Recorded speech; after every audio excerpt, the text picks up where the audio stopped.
కొన్నిసార్లు మన లక్ష్యం మనకు చేరువలో ఉన్నప్పటికీ చేరుకునే మార్గమే చాలా కష్టంగా ఉంటుంది. ఎన్నో ఒడిదుడుకులు ఎదుర్కొంటే తప్ప మనం లక్ష్యాన్ని చేరుకోలేం. మీరు గనుక ఈ వీడియో చూస్తున్నట్లయితే కాసేపు నన్ను డూప్లికేట్ బేర్ గ్రిల్స్ అనుకోండి. ఎందుకంటే ఈ వీడియో ఆ స్టైల్లోనే ఉండబోతుంది కాబట్టి. ఒంటరి ప్రయాణాలు ఎల్లప్పుడూ ఒకేలా ఉండవు. గూగుల్ని నమ్ముకున్నందుకు జరిగిందే ఈ పరిణామం. ఎక్కడికి వెళ్తూ గూగుల్ యొక్క సహాయంతో ముందుకు వెళ్తున్నాను.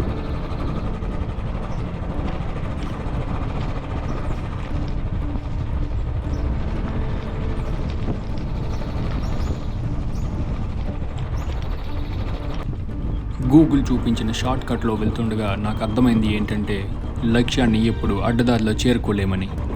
ఎందుకంటే ఎక్కడికి వచ్చానో తెలియని అయోమయ పరిస్థితుల్లో ఉన్నాను. చుట్టూ పక్షుల అరుపులు, చెట్లు తప్ప నాకు ఏం కనిపించట్లేదు. అయినప్పటికీ ఇంకా వెనక్కి వెళ్ళే అవకాశం లేకపోవడంతో ముందుకే వెళ్తూ ఉన్నాను.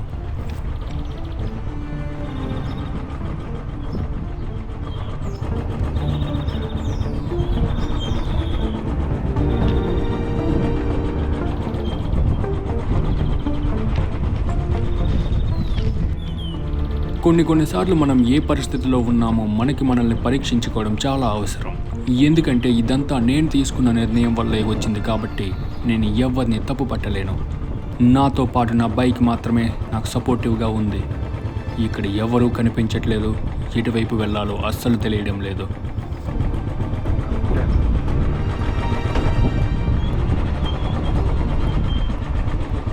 చేసేదేమీ లేక ముందుకే వెళ్తున్నాను. ఒక నిర్మానుష్యపు ప్రదేశానికైతే చేరుకున్నాను. ఇక్కడ ఒక జీప్ మాత్రమే కనిపిస్తుంది, కానీ మనుషులైతే ఎవ్వరూ లేరు. చుట్టూ ఖాళీ ప్రదేశం, ఎత్తైన కొండలు మాత్రమే కనిపిస్తున్నాయి. గూగుల్ నుంచి ఎటువంటి సపోర్ట్ లేదు. సిగ్నల్స్ అయితే ఎప్పుడో మాయమైపోయాయి.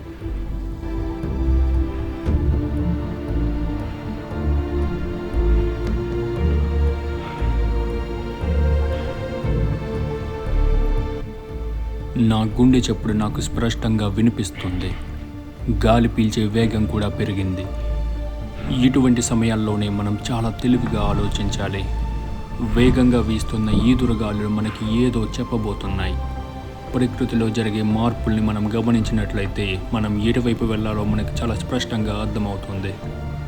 చాలాసేపు అటు ఇటు చూసిన తర్వాత ఏం చేయాలో పాలుపోక చుట్టూ కనిపిస్తున్న మార్గాల్ని అన్వేషించాను. ఏ మార్గంలో అయితే మనకు మనుషుల యొక్క అడుగుజాడలు, వాహనాల యొక్క ముద్రలు కనిపిస్తాయో అటువైపు వెళ్ళడం మంచిదనిపించి పైకి కనిపిస్తున్న మార్గాన్ని ఎంచుకున్నాను.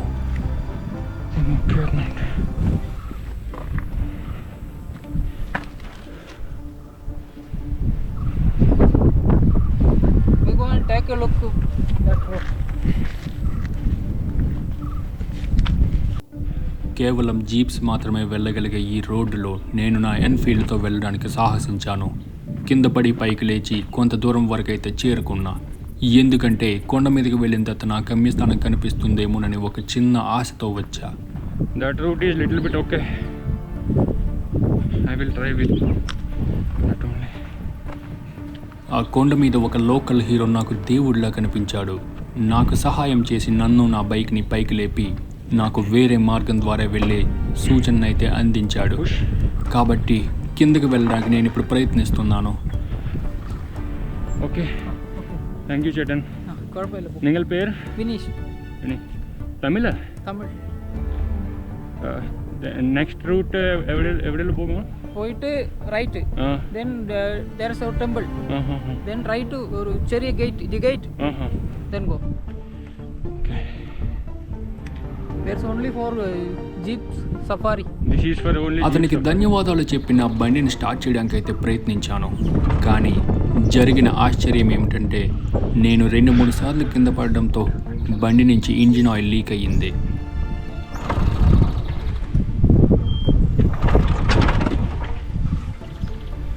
ఎంత ప్రయత్నించినా బండి అయితే స్టార్ట్ అవ్వడం లేదు.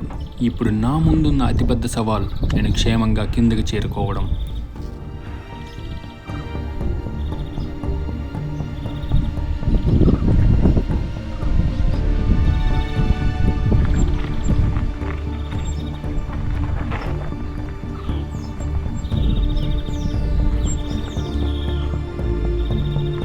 బండిని ముందుకు నెట్టుకుంటూ ఏటవాలుగా ఉన్న ఈ కొండను దిగడానికి ప్రయత్నిస్తాను.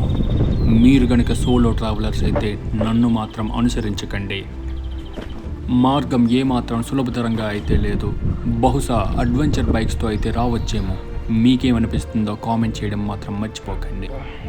మీ అందరికీ కొత్త మార్గాల్ని, కొత్త ప్రదేశాల్ని చూపించాలన్న కుతూహలంతో చేసిన ప్రయత్నంలో జరిగిన సంఘటన ఇది.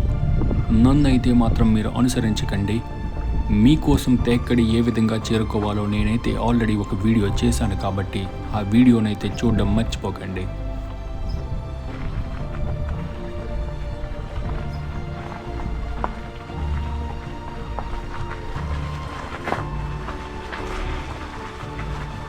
హెవీ అడ్వెంచర్ అయితే ఎప్పుడు చేయకండి. అటు విత్ ఫీల్డ్. నేను ఎంత ఎత్తులో ఉన్నానో నేను కిందకి వెళ్తున్నప్పుడే నాకు అర్థమైంది. పైకి వస్తున్నప్పుడు ఎంతసేపు నా గమ్యాన్ని చేరుకోవాలి, లక్ష్యాన్ని చూడాలి అని పట్టుదలతోనే ఎక్కడానికి ప్రయత్నించా. కానీ ఇది ఒక విఫల యత్నం.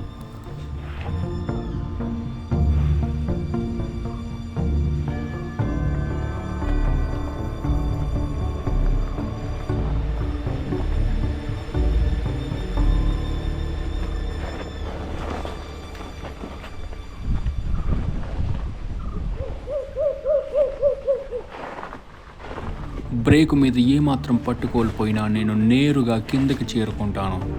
ఆ తర్వాత ఎవరు ఊహించినంత ఎత్తుకి కూడా వెళ్ళిపోయే అవకాశాలు ఉంటాయి. కాబట్టి ఇటువంటి రోడ్లో కనుక మీరు ఎప్పుడు ప్రయాణం చేసినా మీ యొక్క బైక్ కండిషన్ చాలా జాగ్రత్తగా ఉండేలా చూసుకోండి.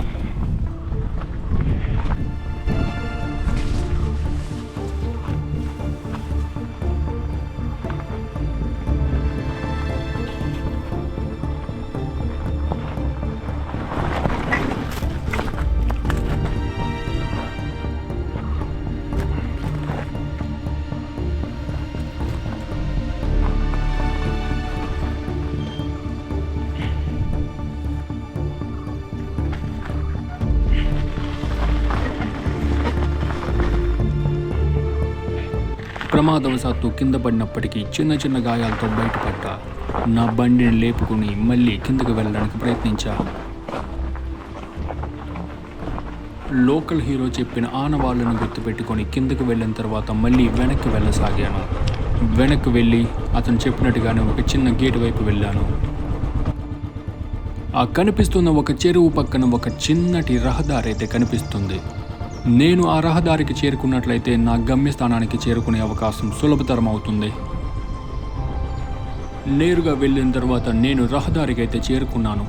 ఇక్కడి నుంచి నాకు గూగుల్ నుంచి సహాయం కూడా దొరికింది. ఇప్పుడు ఈ రహదారిని నేను అనుసరిస్తూ సత్రం వ్యూ పాయింట్ వైపు అయితే వెళ్తున్నాను.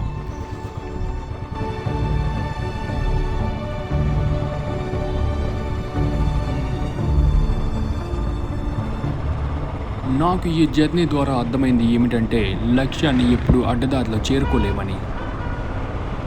మీరు కనుక ఈ వీడియో పూర్తిగా చూసినట్లయితే లైక్ కొట్టి నన్ను ఎంకరేజ్ చేస్తారని కోరుకుంటున్నాను.